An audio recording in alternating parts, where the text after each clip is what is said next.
Turns out, these gates bringing monsters into the human world. Believe it or not, they were opened by the rulers themselves. I know, right? These dudes are supposed to be guardians of the universe, but there's actually a reason behind it. Think of it like a vaccine. They send in weaker viruses to build resistance. So, the rulers gradually introduced gates from weak to strong to get humans used to mana and prevent extinction later, when a massive amount of mana and high-level monsters would flood in. On top of that, there are some special gates designed for other purposes. Let's break down the 11 types discovered in the story, from least to most dangerous. 1.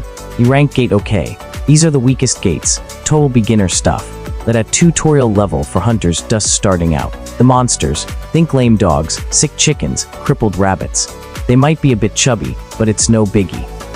Even the lowest rank hunters can handle M, except for this one guy, obviously. He was the only one who ended up hospitalized from an E-rank dungeon. They even had to send him to D-rank later to lower the difficulty for him. Lol. Not much else to say about E-gates. The entrance is tiny, like a mouse's naked nose digging a rabbit hole in the grass. You can clear it with low-level weapons, even bare hands. If you're lucky, you might get some low-rank magic crystals you can sell for a couple of drinking nights. Seriously, just throw this lousy gate aside.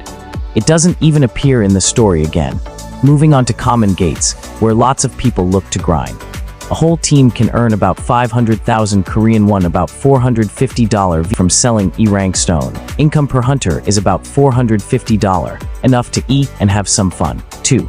D-rank gates are still for rookie hunters or those dudes who can never change their rank their whole lives. There's a pretty big crowd of these folks, and big guilds don't usually snatch these up, so D-gates are really welcome. They're about the size of a normal house door. The monsters inside are pretty manageable for low-rank hunters. They're small and slow like Goblin. Even that guy, Jinwoo, with a broken dagger could stab a couple before getting stabbed himself. In these dungeons, if a hunter is lucky, they can make a pretty good profit from the crystals they hunt. The average income from D-gates is on par with people working high-salary jobs. Sure, it's called dangerous work, but it's only a pain if you get unlucky and face a strong boss. And even then, like 5 to 7 D-rank hunters ganging up can take it down. An average gate value can reach 200,000 Korean won. Clear it in an hour or two, go home, shower, and go drinking. Totally worth it. But D-rank gates carry a huge hidden danger. They're often chosen by the system or the architect as the double dungeon to test the chosen one. If big shot high-rank hunters went in, it would mess up the plan. And the guy being tested here. Yeah, you guessed it, Jinwoo. Honestly, this guy causes trouble wherever he goes. The double dungeon for Jinwoo was full of traps and statues shooting lasers everywhere. Even S ranks would die on the spot there, let alone D ranks. In the dungeon Jinwoo entered, 11 out of 17 hunters were killed instantly. The remaining 5 were lucky to survive and escape. Only Mr. Pointy-Faced Jinwoo benefited from the system, though he was in excruciating pain from injuries before that. Later, he returned to the double dungeon to inherit the full power of the Shadow Monarch. His son, Suho, also found a D-rank double dungeon containing the sentient sword of Monarch Raken. In normal D-rank dungeons, the total team income is about 2 million Korean won, about $1,500. If you're lucky, you might get more monsters. 3. C-rank gate. Okay, if D-gates were mildly dangerous, like an amusement park, C-gates are a huge turning point. They're full of things that can seriously end a hunter's life, like giant spiders, huge insects, or wolves, flesh-eating monkeys. Any low-rank hunter who wanders in here is just gonna cry their eyes out. That's why C-gates require hunters with skill and good organization. At least 50% of the participants need to be C-rank, because if you don't clear the gate, the remaining monsters, including the boss, will spill out into the real world and start slaughtering people. Despite the high danger, the harvest is pretty sweet too. Besides magic crystals, these gates sometimes have mana ore. It's lower value than crystals, but you get a lot of it. Collecting a large ore deposit can be worth over 1 billion won. No wonder the guilds are constantly fighting over these gates in the story. One C-gate we saw it is where Jinwoo and the group from Hwon Guild were ambushed and tricked to have their gear ripped off and the whole dungeon monopolized. And they just happened to mess with the main character who just turned on his hacks and killed everybody. Normal C-rank dungeons, the total team income is about 20 million Korean won, about $15,000. If you're lucky with big mana crystal deposits, you can make even more money than from high-rank gates. 4. B rank gate. Alright, things are seriously dangerous now. Monsters in B rank gates are on a whole new level compared to those C rank guys. If he was a baby, D a child, C a delinquent teen, then B is like a bunch of delinquent teens who somehow got good behavior slips. They're not just strong, they're intelligent and coordinate attacks like hobgoblins with elves or orcs. These gates require strong hunters with serious combat power to clear thoroughly. Sometimes unlucky hunter teams die horribly when the association misjudges a B gate as C rank. Even worse, it can turn into a reedy gate. That's super tense. The death rate inside is 99.99%, unless you've got a game hacker like Jinwoo with you. And this guy, Jinwoo, even managed to score 2 red gates from 2 B rank gates. From B rank gates, you can get monster corpses and equipment drops. B rank magic stones are also valuable. The average income is around 300 million Korean won total. No, per hunter, you can average $25,000. Of course, some dudes get better drops, and those who do more work earn more. 5. Red Gate. Red gates aren't a separate rank according to the association's ranking. They're a special variant of a high rank gate, meaning B rank and up. It's like finding a weird mutant among normal monsters. Red gates usually turn into a different dimension, trapping the hunters in a secluded world, like the Ice Elves world. When you're stuck in a red gate, you're cut off from the outside world. Unless one of 3 conditions is met. 1. Everyone inside dies completely. 2. The gate stays open too long and the dungeon breaks. 3. The red gate boss is killed. That third one is kinda overkill, because normal hunters only get options 1 or 2. Only the main character gets to unlock that third option, killing the boss. As for Jinwoo, he handles the whole mess easily, like flushing a toilet. He even summons a billion shadow soldiers to absolutely dominate the boss like a toy doll. Then he just loots all their stuff for himself, while the other hunters only get magic stones. That's it. Red gates are a special type of gate. The number of monsters inside is about 3 times that of a normal gate, and the monster level goes up by 1 to 3 levels. Since high-rank gates have a chance of becoming red gates, the money you make compared to the base rank is 5 times higher. 6. A-rank gate. Okay, A-rank gates. Every gate rank increases power exponentially, so not everyone can just waltz into an A gate. It's a near-death level, only for very high-rank hunters. Even S ranks can bite the dust in they. Sometimes the regular monsters inside are absolutely horrifying.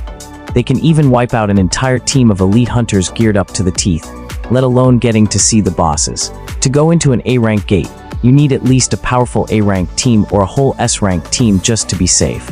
But let's be real, these A-rank gates mostly just serve as a place for the main character to show off compared to the other S-rank hunters.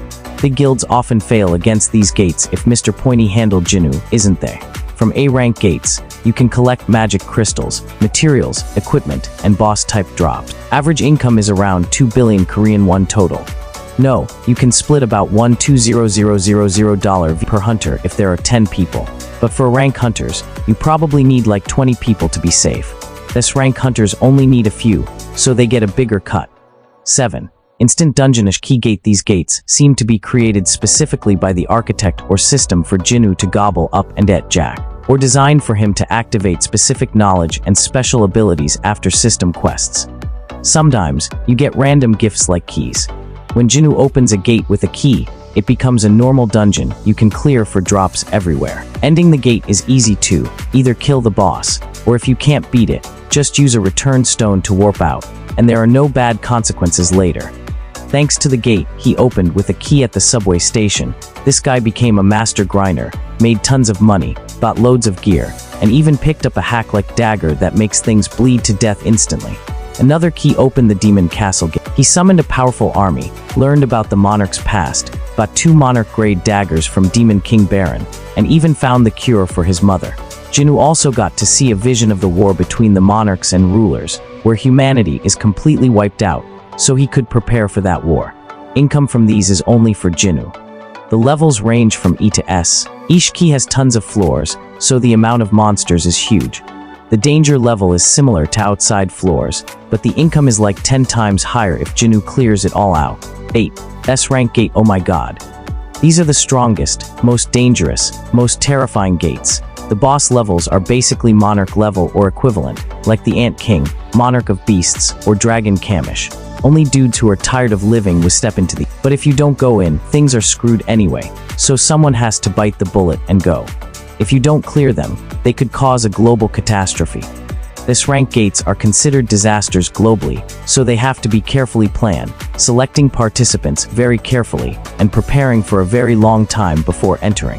So far, only 3 S-rank gates have been discovered in the story, and each one was a potential disaster. The Draden-Kamish Gate in the US caused destruction along the entire west coast and killed tons of S-rank hunters.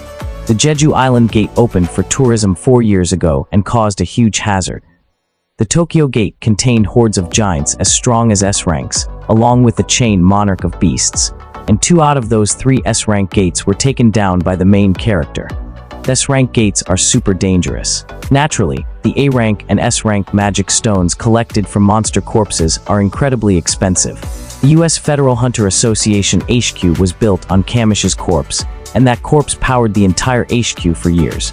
Besides the crystals and gear hunters collect there, countries have to pay a massive amount of money to hire S-rank hunters to clear the gates. Jinwoo once said that 30 billion Korean won is nothing for an S-rank hunter, so the money made from an S-gate must be way more than that. Maybe 50 to 100 billion Korean won, which is about $37 million to $360 million. Shadow Gate. This is a special type of gate that leads to the Shadow Kingdom, which is where Jinwoo rules after becoming the Shadow Monarch. This gate doesn't depend on normal ranks. Its appearance is a huge, pitch black gate emitting powerful supernatural energy. Inside is a dimension that's huge as a pig and infinite in size. There aren't any monsters inside, except for 10,000 shadow soldiers ready to kneel whenever Jinwoo steps in, like, kneeling respectfully, not shouting, "My liege." Nobody else can enter this place besides Jinwoo, unless he lets them in, like his son Suho. As Jinwoo's private HQ, he often rests there, stores secret items, gathers his army, and imprisons special entities, like Lei.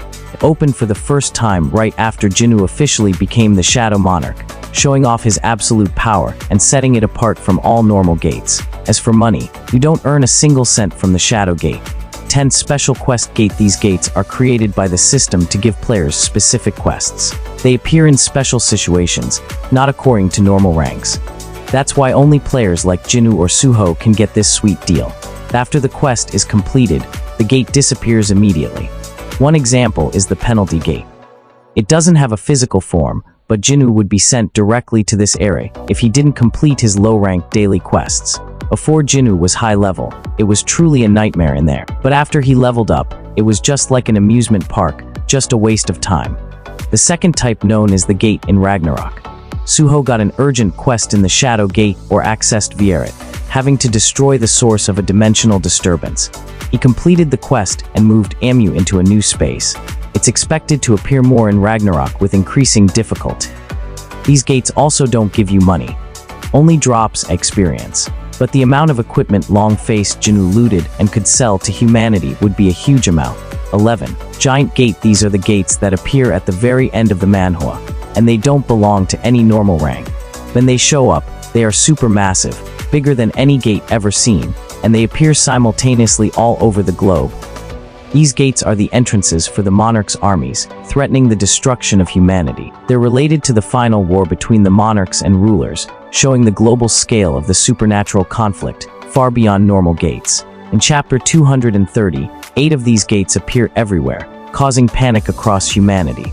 Jinwoo denied responsibility, confirming they weren't related to him, but created by other monarchs, signaling the day of judgment. At these gates, worry about your life, not money.